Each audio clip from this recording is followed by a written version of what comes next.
Dis ça. Amen, Amen, amen. amen, amen. Gloire à Dieu. Gloire au Amen. Seigneur. Merci Voilà. Seigneur, amen. Alors, quand une voiture sort d'usine, elle est toute neuve. Amen. Mais quand tu la démarres, il y aura un temps d'adaptation. Ça s'appelle le rodage. On est en plein rodage. Mais on est tout neuf. Alléluia. On est tout neuf.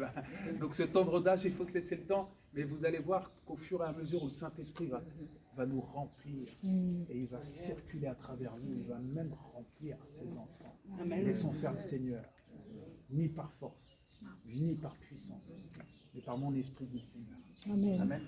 Frères et sœurs, je vais apporter la parole tout de suite, si vous voulez bien, par la grâce de Dieu. Merci Christiane pour le translate.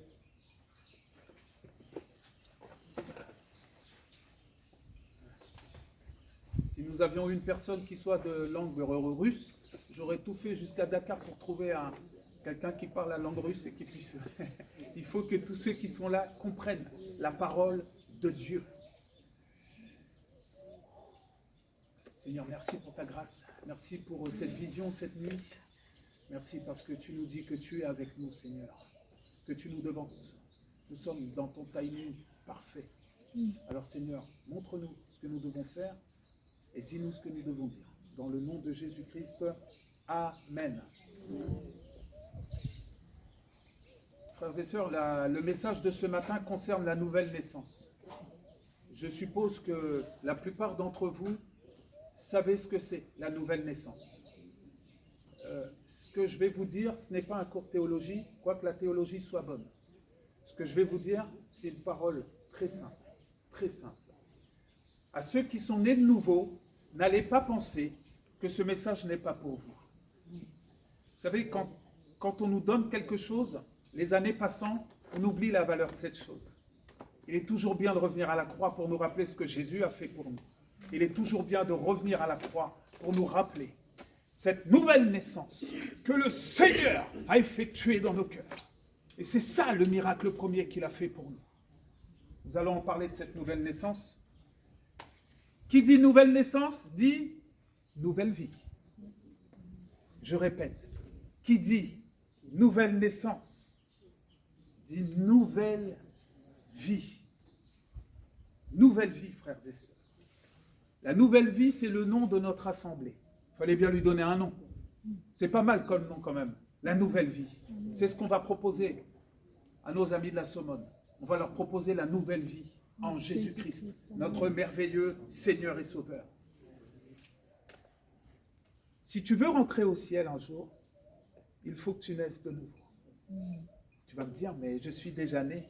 Il y a une autre naissance. Ah bon? Ça existe ça? Ouais, ça existe. Avec Jésus, ça existe. Dans Jean 3,3, le Seigneur va dire à un homme qui s'appelait Nicodème, il va lui dire, en vérité, je te le dis. En vérité, je te le dis, si un homme ne naît de nouveau, il ne peut voir le royaume de Dieu. Si tu ne nais pas de nouveau, tu ne peux pas voir le royaume de Dieu. Ce n'est pas possible. Cet enseignement de Jésus est l'un des plus importants. On l'appelle aussi la naissance spirituelle. La naissance de l'Esprit en nous. Gloire au Seigneur. L'Esprit de Dieu, l'Esprit de Jésus vient naître en nous, habiter en nous. Sans cette nouvelle naissance, tu vois, ce ciel là-haut, il est fermé, verrouillé à double tour. On dit que le ciel est d'airain. Question, c'est quoi exactement la nouvelle naissance? J'aimerais bien comprendre, c'est quoi la nouvelle naissance? Avant de rencontrer Jésus, les amis, on vivait une vie cassée, brisée, émiettée, disparse. On faisait tout et surtout n'importe quoi. Vous êtes d'accord avec moi? Je crois qu'on est tous dans ce cas-là. Une vie que le diable nous avait volée. Une vie qui ne plaisait pas à Dieu. Une vie qui nous éloignait de Dieu. Et qui nous éloignait très très loin. Une vie brisée sans Dieu. Parce que, en vérité, sans Jésus, nous sommes brisés. Sans Jésus, nous sommes brisés. Lui-même nous dira, sans moi, vous ne pouvez rien faire. Et vous constaterez que le temps utilisé, c'est du présent. Jésus, c'est du tous les jours. C'est pas d'il y a 20 ans. J'ai connu Jésus il y a 20 ans. Si vous saviez le nombre de témoignages qu'on a entendus comme ça. Je lui dis, mais toi, mon frère, un exemple. Je lui ai dit, toi, et je l'ai vraiment vécu, toi, mon frère, dis donc, t'es avec le Seigneur? Il m'a dit, ah bah bien sûr. Et je lui dis, mais tu évangélises beaucoup? Il me dit, bah oui, ah oui, bah beaucoup d'évangélisation. Et je lui ai dit, mais qu'est-ce que tu fais? Il me dit, alors moi, il y a 30 ans, il y a 30 ans, j'ai épousé ma femme il y a 4 ans. Imaginez que je parte et que je revienne 30 ans plus tard. Coucou ma chérie. Qu'est-ce que vous croyez qu'elle va me dire? Je t'ai déjà vu quelque part, mais je t'ai oublié, je ne sais même pas qui tu es. Mais c'est moi, je t'ai vu il y a 30 ans. Non, c'est pas comme ça avec Jésus. Avec Jésus, c'est tous les jours. Avec Jésus, c'est à chaque instant.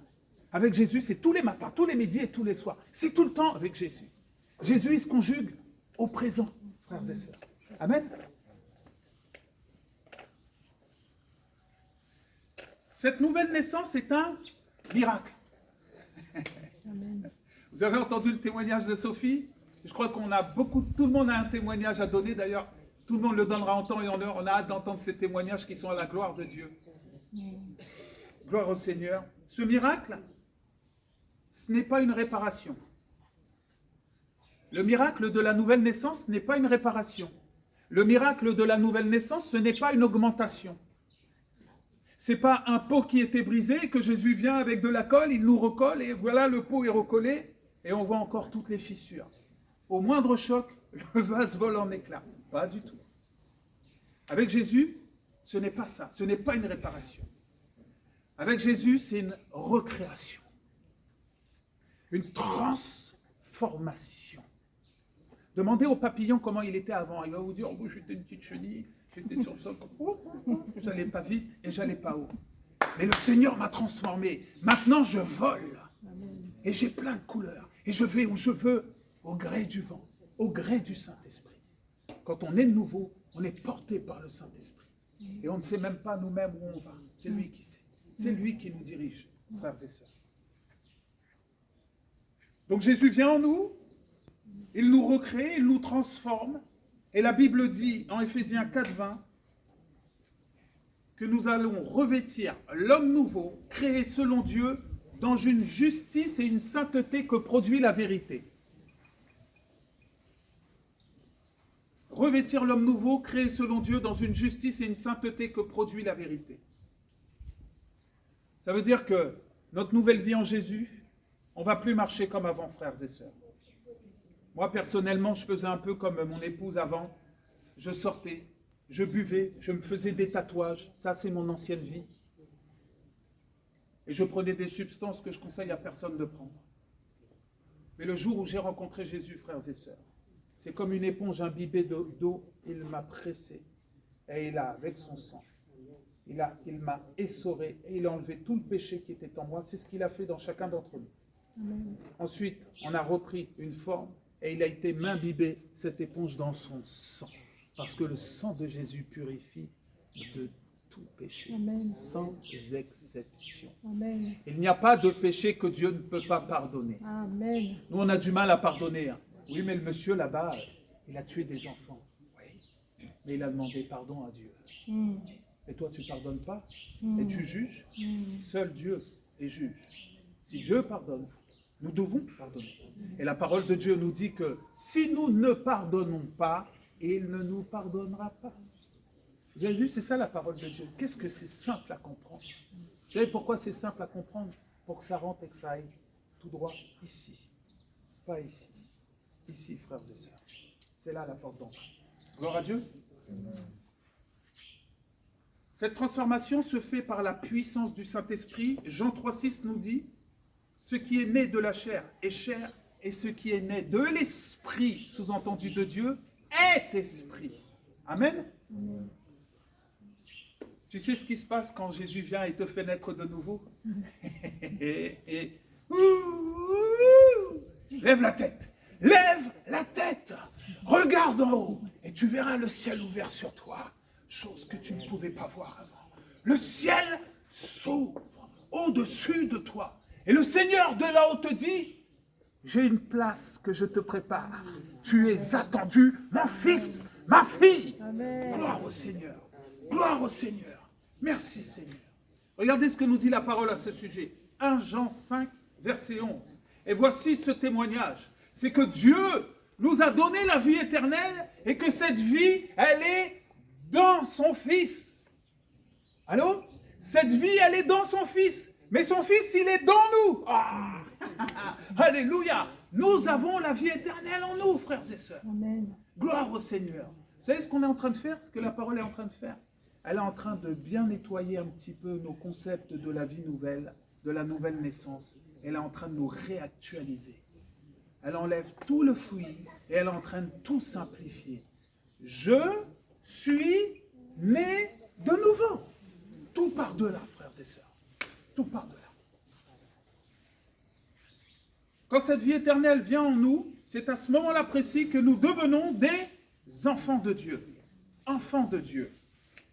Jean 1,12, mais à tous ceux qui l'ont reçu, la vie éternelle, frères et sœurs, à ceux qui croient en son nom, elle a donné le pouvoir de devenir enfants de Dieu. Amen. Mais vous, les chrétiens, là, vous êtes bizarres.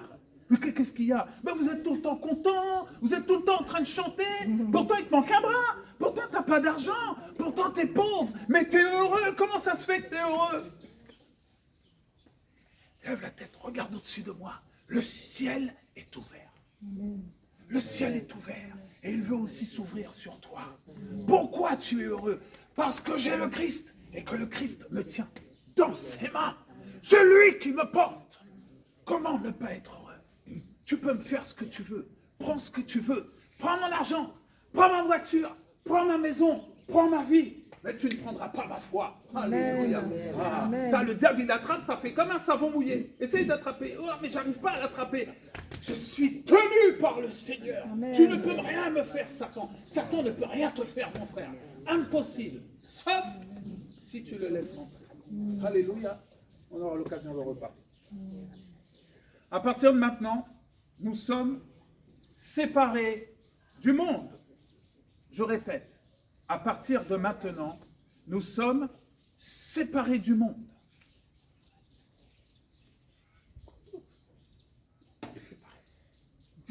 À part. Fini le monde. Terminé. Tu viens boire avec, un coup avec nous au bar après ton boulot. Tu as beaucoup travaillé. Viens boire un petit coup avec nous. Hors de question. Même si je le voudrais, je ne le ferai pas. Tu sais pourquoi? Parce que j'appartiens au Seigneur. Je ne m'appartiens pas à moi-même. Amen. Plus de vol, plus d'alcool, plus de drogue, plus de cigarettes, plus de mensonges. Je sers Jésus. Jésus, les amis. Quelle grâce! Est-ce que vous vous en rendez compte? J'entends rien, les amis. Est-ce que vous vous en rendez compte? Gloire au Seigneur. Quelle grâce! J'ai une autre question. Est-ce que cette recréation est obligatoire? À votre avis? Je ne vous entends pas, je dois être un peu sourd. Hein. Oui. Oui. Allô? Oui. Amen, mon frère. Oui? Oui. Car en dehors de Jésus, tu dis bien, Ludovic, car en dehors de Jésus, tous les hommes ont péché et sont privés de la gloire de Dieu. En dehors de Jésus, le ciel est fermé. Le ciel est fermé. En dehors de Jésus. Il est le chemin, la vérité et la vie.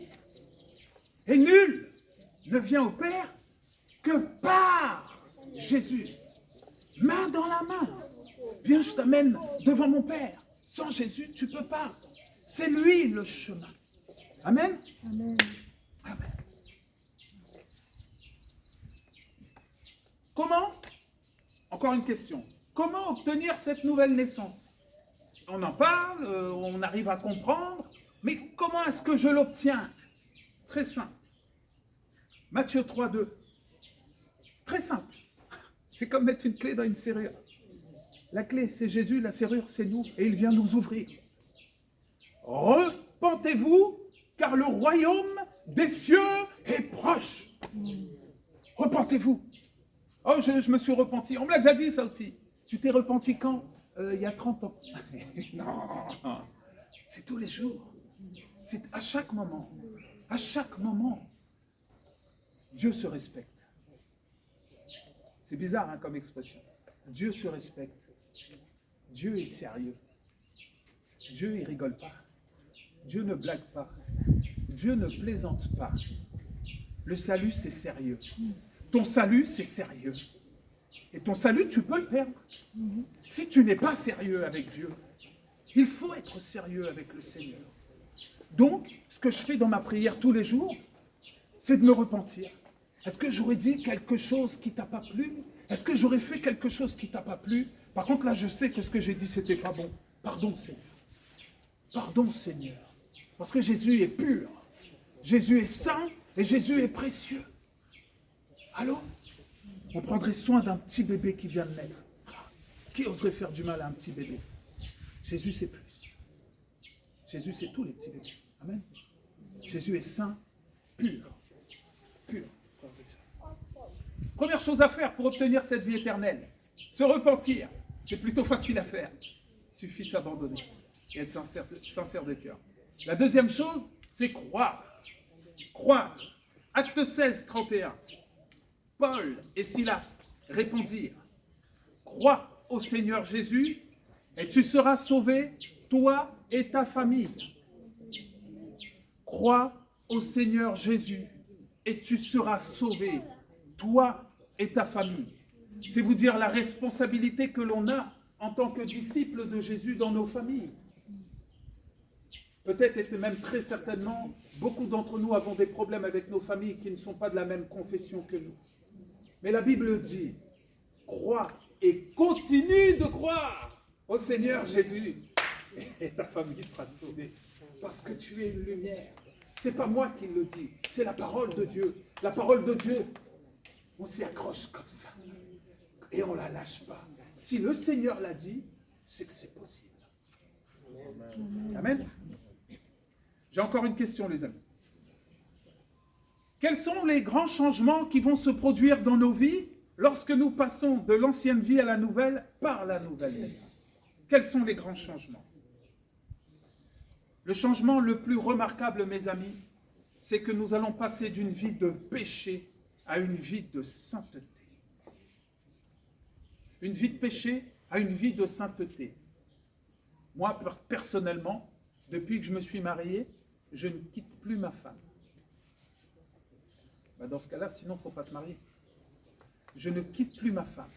En restant une seule chair avec elle, nous formons un bouclier. Aucune tentation du monde ne peut rentrer. Impossible. Mais si je ne reste pas avec ma femme, ou si ma femme ne reste pas avec moi, on est éloignés et n'importe qui peut venir entre nous. Quand on se marie, on forme une seule chair.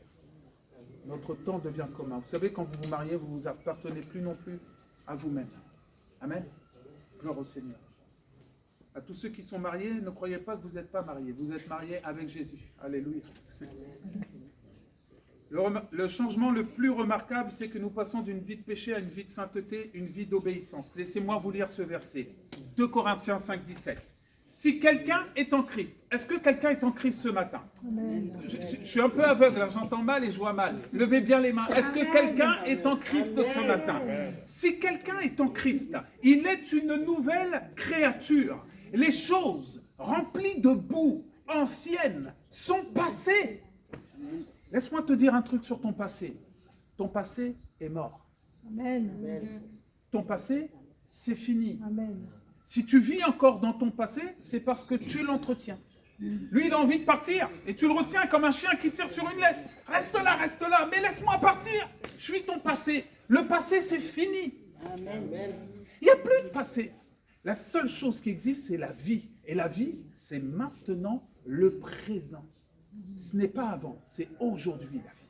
Amen. Est-ce que quelqu'un me comprend? Je sens qu'il avait besoin d'entendre cette parole. Alléluia. Gloire au Seigneur. Écoutez ça, je continue le verset. Les choses anciennes sont passées. Ciao. Je peux revenir? Non, non, non. Adios. Fini. Au revoir le passé. Au revoir.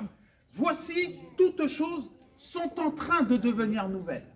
Souvent on lit dans les Bibles, sont devenues nouvelles. Non, c'est pas comme ça. C'est comme ça. Ça met un peu plus de temps que... Elles sont en train de devenir nouvelles. Quand on est de nouveau et qu'on rencontre Jésus, on est un tout petit bébé spirituel. Et avec le temps, le Seigneur nous change, nous change, nous change, nous change. Donc quand tu vois un frère ou une sœur qui parfois dit des choses qui ne sont pas à top, ou qui fait des trucs qui ne sont pas des fois à top, il ne faut pas aller le voir et lui tirer dessus. Il faut se mettre à la place de Jésus et dire, Seigneur, qu'est-ce que tu aurais fait? Eh bien, le Seigneur va te répondre, fais preuve de patience avec elle comme j'ai fait preuve de patience avec toi. Bisous. Amen. Amen. Allez, ça marche. On s'est compris? L'humilité, ne jamais juger un frère ou une sœur. Moi, j'ai déjà fait cette erreur, plein de fois. Le Seigneur m'a repris. Il m'a dit, arrête. Et j'ai regretté. J'ai dit, pardon. Je ne jugerai plus. Je ne jugerai plus. Oui, mais pourquoi il est comme ça? Pourquoi? Est-ce que c'est toi qui bâtis mon église ou c'est moi qui la bâtis? Je dis, c'est bon, j'ai compris. C'est le Seigneur qui bâtit son église, c'est pas nous. Et nous, on doit avoir compassion de nos frères et sœurs, qui sont en retard, qui sont en avance, qui sont maladroits, un petit peu difficiles, un petit peu compliqués, parfois de mauvaise humeur. Eh bien, c'est pas grave, on encaisse et on laisse couler. Le lendemain, ils vont dire, il va revenir vers toi, ce frère et cette sœur, il va te dire, mais quand même, j'étais un petit peu dur avec toi hier, tu m'as rien dit? Ben non, pourquoi? Parce que je t'aime. Amen. Amen. C'est pas moi, c'est Jésus. C'est pas moi qui vous dis ça, c'est la parole. Et moi aussi, j'en ai besoin de cette parole, croyez-moi. Je ne suis pas meilleur que vous, croyez-moi les amis. Comment se fait-il que je n'aime plus mentir, voler, me saouler, faire du mal? Parce que l'ancien moi n'existe plus. Ce que tu étais il y a 20 ans, il n'existe plus. Elle n'existe plus. Amen. Oh, j'en garde un bon souvenir, machin, oh, c'était génial. Ça n'existe plus.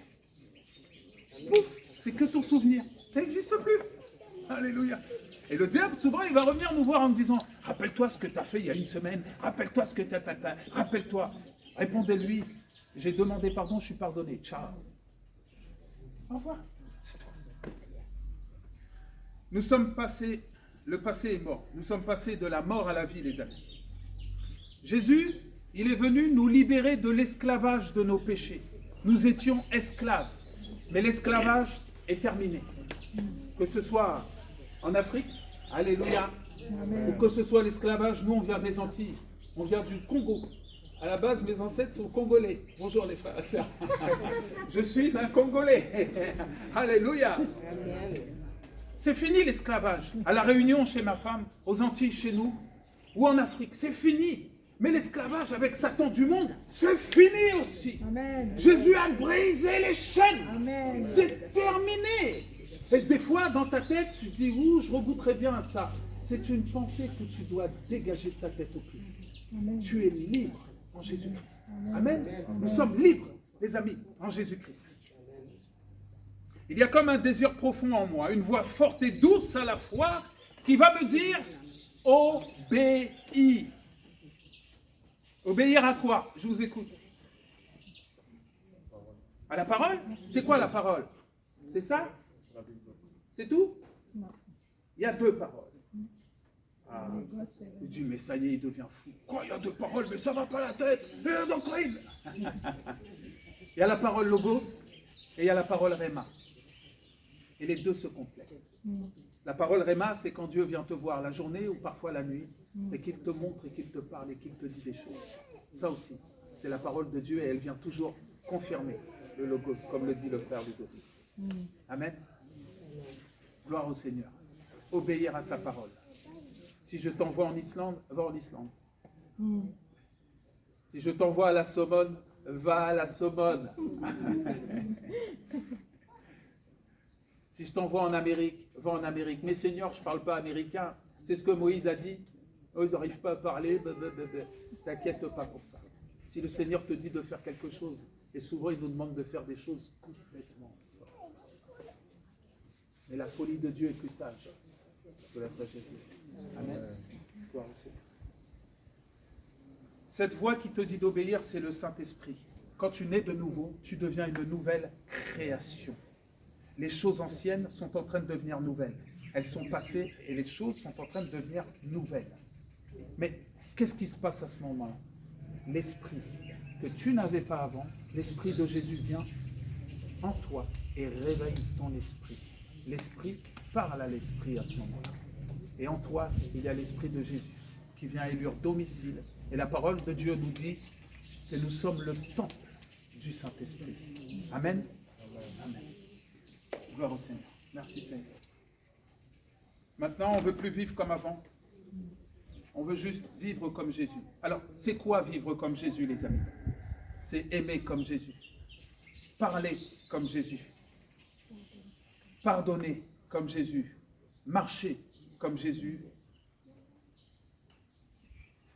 Témoigner comme Jésus. Amen. Guérir comme Jésus. Ressusciter comme Jésus. Chasser les démons comme Jésus. Prier comme Jésus. Être à l'image de Jésus. C'est ça la nouvelle naissance, frères et sœurs. Le grand changement, c'est que maintenant ma vie doit être comme celle de Jésus. Et je vais finir avec ce dernier verset de 1 Jean 2,15 qui va nous dire: n'aimez pas le monde et les choses du monde.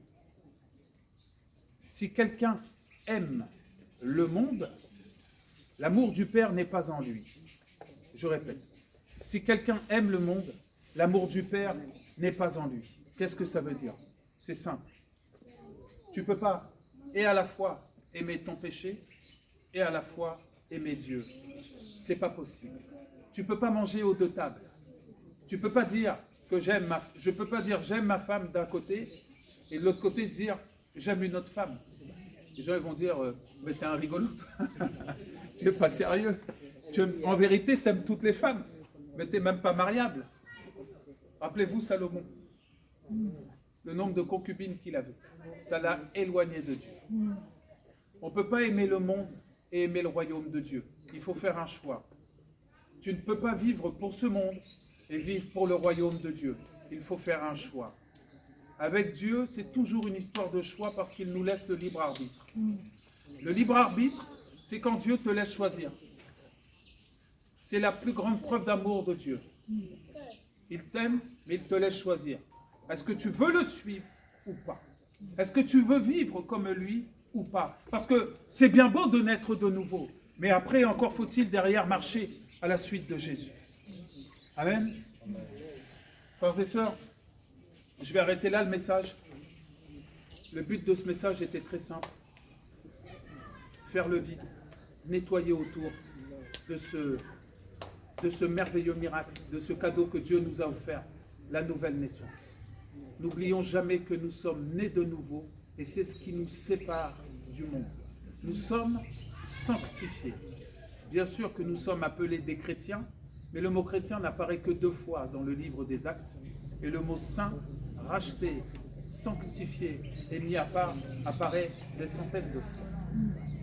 Dieu nous appelle ses saints, ses rachetés. Vous savez pourquoi il nous appelle comme ça? Parce qu'il a donné sa vie pour nous. Il a souffert pour nous. Il est monté sur la croix. Avant de monter sur cette croix, ne va pas croire que la croix c'était le plus douloureux. Avant de monter sur cette croix, le Seigneur a été déchiqueté vivant. Si vous l'auriez vu sur cette croix, vous ne l'auriez pas reconnu. Certains témoignages disent qu'on n'aurait pas pu identifier si c'était un homme ou une femme, tellement il était défiguré. La couronne d'épines n'était pas une couronne d'épines, c'était un casque qu'ils lui ont enfoncé sur la tête.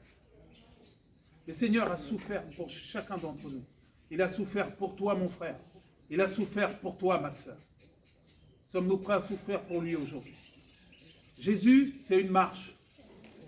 Jésus, c'est une marche. Jésus se cherche. Jésus se recherche. Jésus se trouve.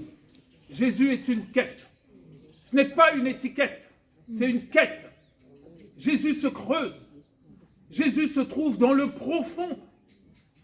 Quand tu creuses et que tu cherches le Seigneur, tu vas creuser, creuser encore, jusqu'à tomber sur quelque chose de dur et de très profond. C'est une citerne. Et lorsque tu perces cette citerne, Dedans, tu y trouveras ton appel et les fleuves d'eau vive qui te sont réservés, mon frère et ma sœur.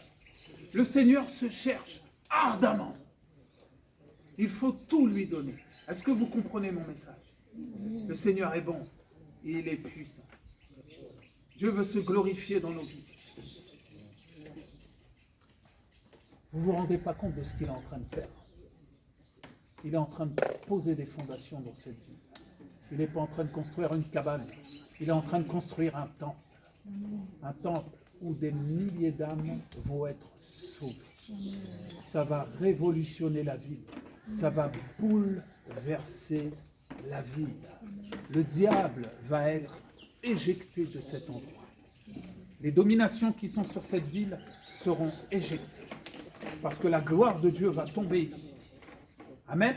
Amen. Amen. Seigneur, merci pour ta grâce, ta bonté et ta fidélité. Merci pour ce bon message. Un message très simple. Une clé dans une serrure et un quart de tour. C'est tout. Et la porte s'ouvre. Seigneur, merci. Nous te bénissons, nous te glorifions. Toute cette journée t'est dédicacée, Seigneur. Le culte dure toute cette journée. Que chacun d'entre nous puissions continuer à apporter un culte au Seigneur pendant toute la journée. Que ton nom soit glorifié, Père. J'ai une pensée pour Étienne, cet homme que tu as mis sur notre chemin hier, Seigneur. Il devait venir ce matin, mais il n'est pas venu. Seigneur, pose ta main, attrape-le et arrache-le, arpazo, arrache-le, Seigneur, à ces ténèbres. Et ramène-le dans ton assemblée, l'assemblée des justes, afin qu'il suive le droit chemin jusqu'au ciel. Au nom de Jésus, Amen. Amen, amen, amen. Wouh. Vous avez reçu ce message? Alléluia. Gloire à Dieu. Ça va, Marie-Thérèse? Ça va. Alléluia.